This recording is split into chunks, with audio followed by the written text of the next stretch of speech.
It was Booking.com, the hotel and accommodation booking service. I've been doing business with them for years. I'm a retired travel agent. And for the last 10 years, we have been running a private uh, club where the same people by invitation join us and travel. And so I've done hundreds and hundreds of bookings with them, and I've never once had a problem. I booked Cabanas Kirchker, Kirckir, in San Pedro de Atacama about a year ago.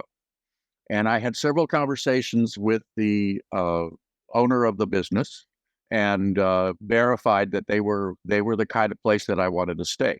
And nothing more was ever heard. Booking.com sent me their traditional, your reservation is coming up. This is what you need to get ready.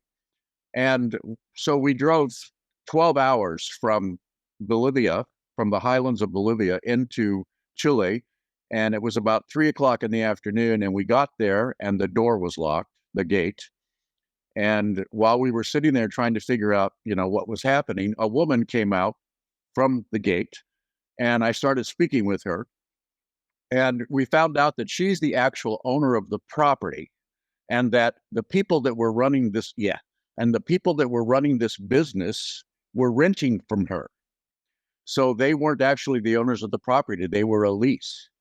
And she had them kicked out in May for non-payment. Yes.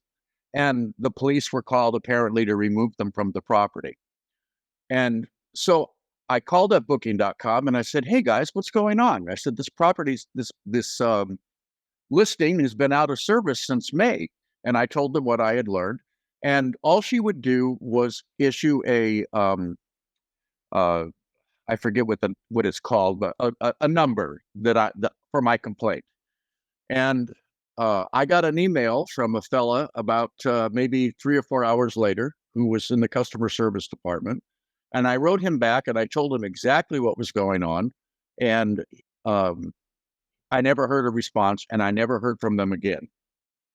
I had to find a replacement accommodation for 17 people. We had 5 rooms originally booked in the other. I was able to do that after a considerable amount of time and considerable expense. I spent about $300 on that reservation more than what I had agreed to pay this company. About 2 or 3 days later, I was just angry with them that they still had the listing showing reservations are available. And I can't believe that between May and October that I was the only person that had a booking that didn't experience this same situation by coming up to the property, the door's locked, you can't get in, and so on and so forth. I was lucky that I happened to run into the owner of the property. So a few days later, they sent me a email if I wanted to review the property. And I said, boy, do I want to review this. And so I wrote a really caustic, quite frankly, firm email, how disappointed I was. And I filled every box in, with my statement, and I sent it. And that was the end of that. And I figured, all right. And then I contacted you guys, and you were so good about getting back to me. And I told you, I said in my communications that I'm still traveling. And when I get back at the end of October, I'll call you. And then the opportunity for this interview came up. So while I was still traveling, after a few days after I had written that terrible review, I get an email from them that says, your review has been posted online. And there's a little button and I push it and I look at it and it's an 8.5 review, all positive. They fraudulently wrote an 8.5 review. And, I wish I had kept that email because I would have, or taken a screenshot. I went there yesterday to Booking.com. My original review is now showing with, negative comments. And the property is now removed. And there's a message. Let me click over here and see what it says.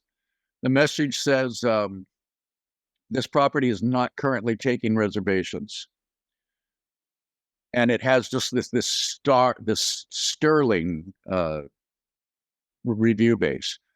Um, so I don't know what I want to do here. I mean, we spent about $300, but it was $125,000 trip, with 17 people. And I don't know that I want to do a whole lot of chasing them because they're a huge corporation, and I don't know that anything's going to happen. I'm just really disappointed that they treated me that way. They didn't offer to try to help me find a replacement. They did not respond to the form that I filled out. And in the form I said, you guys falsified this and all this other stuff. And now it's been removed. So I think what I'm really happy about is that somebody else won't get hit with this. But I really would like to know why that listing was showing from May of this year until October, and why I wasn't given a notification that this property was shut down and given an opportunity at that time. So that's my story. So I want an apology. I want them to explain to me why I was so inconvenienced, me and my 16 family members that were traveling with me. Um, and I'm not asking for any money. It's an insignificant amount of money in the greater scheme of it all. And but we had a fabulous 42-day vacation, and I had plenty of bookings with them that, as always, came through just beautifully. And I was just really sad that they let me down on this one when I really needed help and I couldn't get it.